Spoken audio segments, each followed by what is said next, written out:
নমস্কার, আপনারা দেখছেন সাধন টিভি। আমি রয়েছি আপনাদের সাথে মীনাক্ষী। চোখ রাখছি এই মুহূর্তের প্রাইম নিউজে। গুলিকাণ্ডের ঘটনার মূল মাস্টার মাইন্ড সুস্মিতা সরকারকে আদালতে তুলল পুলিশ। অপর অভিযুক্ত প্রদ্যুৎ ধর চৌধুরীকে 5 দিনের পুলিশ রিমান্ডে পাঠায় আদালত। রাজধানী শালবাগান স্থিত হাতিপাড়ায় ভারতরত্ন সংঘ ক্লাবের সম্পাদক দুর্গা প্রসন্ন দেব ওরফে ভিকিকে গুলি করে হত্যার ঘটনা এবার নয়া মোড় নিতে শুরু করেছে। পুলিশ জালে তুলেছে এই ঘটনার মূল মাস্টার মাইন্ড হিসেবে থাকা 22 বছর বয়সী এক যুবতীকে। যুবতীর বাড়ি পশ্চিম ভুবনবন এলাকায়। জানা যায়, গত 30 এপ্রিল গুলিকাণ্ডে ঘটনা সংঘটিত হওয়ার পর পুলিশ তদন্তে নেমে এই ঘটনায় জড়িত থাকা প্রদ্যুৎ ধর চৌধুরী নামে একজনকে আটক করে। তাকে আটক করার পর পুলিশ আদালতে তোলে। আদালত 3 দিনের পুলিশ রিমান্ডে পাঠানোর পর তাকে জিজ্ঞাসাবাদ করে জানতে পারে গুলিকাণ্ডের ঘটনা মূল মাস্টারমাইন্ড হয়ে কাজ করেছে সুস্মিতা সরকার। তারপর পুলিশ সিসি ক্যামেরা রেকর্ড দ্বারা বৃহস্পতিবার সুস্মিতাকে জালে তুলেছে। শুক্রবার অভিযুক্ত সুস্মিতাকে 10 দিনের পুলিশ রিমান্ড চেয়ে মুখ্য বিচার বিভাগীয় আদালত ও দেওয়ানি আদালতে তোলে। অপরদিকে এই ঘটনায় ব্যবহৃত পিস্তল এবং গুলি যেহেতু উদ্ধার হয়নি, তাই পুলিশ প্রদ্যুৎ ধর চৌধুরীর আরো 5 দিন পুলিশ রিমান্ডের দাবি করে। অভিযুক্ত প্রদ্যুৎ ধর চৌধুরীকে জিজ্ঞাসাবাদের জন্য 5 দিনের পুলিশ রিমান্ডে পাঠানো হয়। পুলিশ জানতে পেরেছে অভিযুক্ত সুস্মিতা এই ঘটনার মূল মাস্টার মাইন্ড হয়ে কাজ করছে। তার সাথে জড়িত রয়েছে রাজু বর্মন। পুলিশ রিমান্ডে নিয়ে এসে অভিযুক্ত সুস্মিতার কাছ থেকে বহু তথ্য বের হয়ে আসবে বলে মনে করা হচ্ছে। শুক্রবার এই বিষয়ে বিস্তারিত জানান আইনজীবী ইন্দ্রজিৎ বিশ্বাস। অ্যাড্রেস পুলিশ রিমান্ডের আবেদন জানানো হয়েছে এবং তার সঙ্গে প্রদ্যুৎ ধরের ইন্টারোগেশন রিপোর্ট থেকে এবং সিসিটিভি ফুটেজ থেকে যে আইডেন্টিফিকেশন হয়েছিল সুস্মিতা সরকার, বয়স 22 বছর, ওয়েস্ট ভুবনবন, ওকে 10 দিনের পুলিশ রিমান্ডে পাঠানোর জন্য আবেদন করা হয়েছে। এবং কেন পুলিশ রিমান্ড? এই সুস্মিতা সরকার এই মাস্টার প্ল্যানেরই একজন বিশিষ্ট সমাজদ্রোহী। তার জন্য আরক্ষা দপ্তর, এয়ারপোর্ট পুলিশের পুলিশ এবং সমস্ত অফিসারবর্গ এই গুলিকাণ্ডের সঙ্গে জড়িত সমাজদ্রোহীদের যাতে বের করতে কোনো ধরনের ফাঁক না থাকে এবং কোনো লেফুনা না থাকে, এবং এই সমাজদ্রোহী সুস্মিতা সরকারের 10 দিনের পুলিশ রিমান্ডের আবেদন করেছে। ও মাস্টার মাইন্ড এই কেসের এফআইআর বেসিস যে রাজু বর্মনের সঙ্গে বিভিন্নভাবে ফোনের লিঙ্ক, এসডিআর রিপোর্ট এবং হোয়াটসঅ্যাপ সমস্ত নথিপত্র বের করার জন্য এবং বাকি যে চেইনে যারা জড়িত ওদের সম্পূর্ণ তথ্য বের করার জন্য আজকে 10 দিনের পুলিশ রিমান্ডের আবেদন করেছি মাননীয় চিফ জুডিশিয়াল ম্যাজিস্ট্রেট সৈকত দাসের কোর্টে। এবং মাননীয় আদালত দীর্ঘক্ষণ শুনানির পর আমাদের অর্ডার দেবেন এবং এই সমাজদ্রোহীরা যাতে সমাজের বিভিন্ন অসামাজিক কাজের সঙ্গে জড়িত এবং ওর সঙ্গে আরও যারা যারা জড়িত আছে, ওই রিপোর্টটা, ওই চেইনটা যাতে সুন্দরভাবে বেরিয়ে আসে। চেইনের মাধ্যমে যে ওরা একের পর এক বিভিন্ন ঘটনার সঙ্গে জড়িত হচ্ছে, এই চেইনটাকে বন্ধ করার জন্য 10 দিনের পুলিশ রিমান্ডে আজকে সুস্মিতাকে আদালতে তোলা হয়েছে। এদিকে রাজধানী এয়ারপোর্ট থানাধীন উষাবাজার এলাকায় মোতায়েন রয়েছে অতিরিক্ত নিরাপত্তা কর্মী। কোনো ধরনের উত্তেজনা যাতে সৃষ্টি না হয় তার জন্য সজাগ রয়েছে পুলিশ প্রশাসন এবং এয়ারপোর্ট থানায় বসে জেলা পুলিশ সুপারের নেতৃত্বে আধিকারিকরা এই ঘটনা সুষ্ঠু তদন্ত করতে চেষ্টা করছে। পুলিশের ধারণা এই ঘটনার সাথে বড়সড় কোনো বিষয় জড়িয়ে থাকতে পারে। সান্দন টিভি। কংগ্রেস কর্মীর হাসপাতালের বিল 1.5 লক্ষাধিক টাকা মিটিয়ে দিল কংগ্রেস নেতৃত্ব। সুস্থ হয়ে বাড়ি ফিরলেন কংগ্রেস কর্মী পাপ্পু খান। তার বাড়ি কৈলাসহরে। গত 26 এপ্রিল কৈলাসহরে প্রবল ঝড় ও শিলাবৃষ্টির ফলে কংগ্রেস কর্মী পাপ্পু খানের থাকার একমাত্র ঘরের ওপর বড় একটি গাছ ভেঙে পড়ে যাওয়ায় পাপ্পু খানের ঘরটি সম্পূর্ণরূপে ধ্বংস হয়ে যায়। পরে 27 এপ্রিল কংগ্রেস কর্মী পাপ্পু খান তার ঘরের ওপর পড়ে থাকা গাছটি কাটার জন্য গাছের ওপর উঠলে সেখান থেকে সে পা পিছলে পড়ে যায়। পরবর্তী সময় স্থানীয় বিধায়ক বীরজিৎ সিনহা উদ্যোগ নিয়ে তাকে শহরের একটি বেসরকারি হাসপাতালে ভর্তি করান। সেখানে তার জটিল অস্ত্রোপচার হয়। 6 দিন সে সেই বেসরকারি হাসপাতালে থাকার পর শুক্রবার তাকে হাসপাতাল থেকে ছাড়া হয়, কিন্তু হাসপাতালে 1.5 লক্ষ টাকার উপর বিল হয়ে যাওয়ায় তার পরিবারের পক্ষে তা দেওয়া সম্ভব হয়নি। তাই জেলা কংগ্রেস সভাপতি মোহাম্মদ বদরুজ্জামান উদ্যোগ নিয়ে কংগ্রেস পরিচালিত বিভিন্ন পঞ্চায়েতের প্রধান, উপপ্রধান ও নির্বাচিত সদস্যদের কাছ থেকে টাকা সংগ্রহ করে 1.5 লক্ষ টাকা হাসপাতালে দিয়ে তাকে বাড়িতে নিয়ে আসেন। বর্তমানে সে সুস্থ রয়েছে বলে জানান জেলা কংগ্রেস সভাপতি মোহাম্মদ বদরুজ্জামান। পড়ে যান, পড়ে গিয়ে রোডের মধ্যে পড়েন এবং যার কারণে ওনার পেট থেকে বড়টা বের হয়ে যায়। সঙ্গে সঙ্গে আমাদের কৈলাসহরের বিধায়ক বীরজিৎ সিনহা মহোদয় এবং আমাদের যুব নেতারা সঙ্গে সঙ্গে তাকে ঊনকোটি হসপিটালে ভর্তি করান। কৈলাসহরের জেলা হাসপাতালে আইসিইউর পুরো ইকুইপমেন্ট না থাকার কারণে এখানে জেলা হাসপাতালে ভর্তি করা হয় এবং সেখানে অপারেশন হয় এবং অপারেশন হওয়ার পরে বর্তমানে উনি সুস্থ আছেন। এটা সম্পূর্ণ প্রাইভেট। আমাদের যুবনেতা সেই যুব কংগ্রেস কর্মীকে আজকে বাড়িতে নিয়ে দেওয়া হচ্ছে। তাই এখানে আমরা এসেছিলাম, ওনাকে ছুটি নিয়ে আজকে আমরা বাড়ি পৌঁছে দিচ্ছি এবং গতকাল এদিকে এ ধরনের উদ্যোগে কংগ্রেস কর্মীদের মনোবল অনেকটাই বৃদ্ধি পেয়েছে। শান্তন টিভি।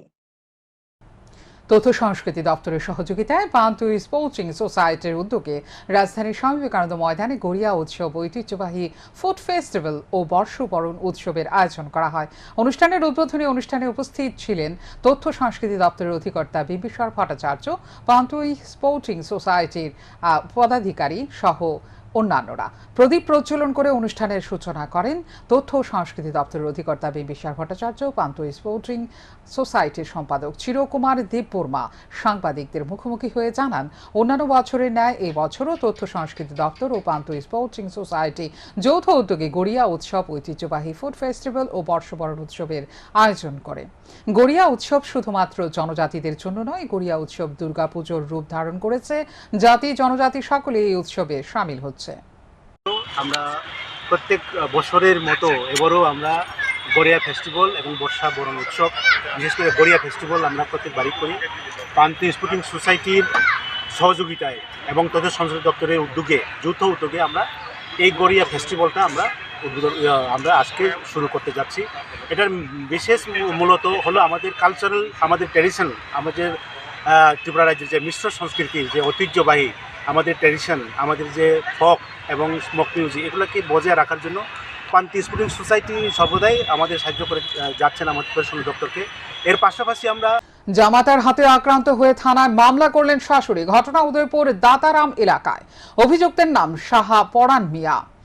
ঘটনা বিবরণে জানা যায়, দীর্ঘ 18 বছর আগে পিতার বড় বাড়ির এলাকার এরশাদ মিয়ার মেয়ে আমিনা খাতুনের বিয়ে হয় দাতারাম এলাকার হাবিল মিয়ার ছেলে শাহাপুরান মিয়ার সঙ্গে।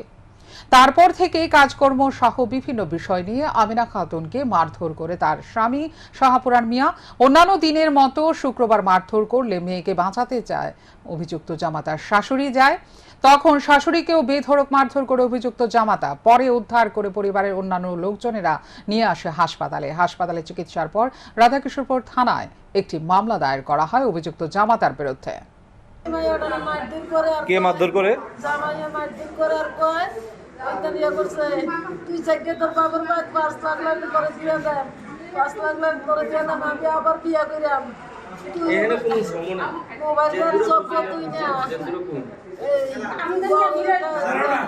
দুতলা বিল্ডিং করতেছে এই ঘরের উপযুক্ত বলে আমার মাইয়া না আমার মাইয়ার ডেলি হারা দেয় মাইদিন করে আয়া করতো ডেলি মারবে আয়া করতো কি কারণে মারধর কি কারণে করে? দেওয়া কাজ করে না বলে এই করে না বলে এই করে না বলে মাইয়া না আপনাকে মারধর কে করেছে? আমারও করছে জামাইয়ে জামাই বলতে মানে মাইয়ার জামাই মেয়ের জামাই? মাইয়ার জামাই আমার মাইয়ারা মাইদিন করতে আছে যে আমি তো মাইরো না আমার মাইয়ারা আমার দিয়ে দাও। রাজধানীর উজান অভয়নগর সত্যনারায়ণ ধাম লেন স্থিত স্বপন কুমার ভৌমিকের বাড়ি ভেঙে দিল ওয়ারিশদাররা। শত্রুতামূলক ভাবে ভেঙে গুড়িয়ে দেয় বাড়িঘর। ওয়ারিশদার সুজিত কুমার ভৌমিক অসহায় স্বপন কুমার ভৌমিকের পরিবার তারা জানান, যারা এই ঘটনা সংঘটিত করেছে তাদের বাড়ি কলকাতা এবং বাংলাদেশে। ঘটনার সুষ্ঠু বিচার চাইলেন স্বপন কুমার ভৌমিকের পরিবার। ঘর উঠাইছি, এখানে কেউ ছিল না উপস্থিত। অলরেডি আমি এখানে আমার 2 সন্তান লইয়া বাস করতেছে, আমার স্বামী লইয়া। তখন তারা জাগা পাইব, জাগা নিব, জোর জবরদস্তি পূর্বক আইয়া আমার ঘর ভাঙ্গা আমারে মানে আমার 20 লাখ 25 লাখ টাকা মানে এইদিকে জিনিসপত্র মানে কি কমো, লেট্রিন বাথরুম পেচাব কল কারেন্টের লাইন কাটা দিছে। এভাবে তারা কোর্টের থেকে অর্ডার নিয়ে আসে। তারা কলকাতা হাস্যবালা ওয়ারিশ। আরেকজন আছে বাংলাদেশ, অলরেডি বাংলাদেশ থেকে আইসে আজকে 2 বছর এখানে বাস করে। তা অলরেডি ওর মা এখনো বাংলাদেশ পরিবার পরিকল্পনায় সরকারিরত চাকরি করে, উনি এখনো ওইখানে প্রেজেন্ট, বাংলাদেশ প্রেজেন্ট।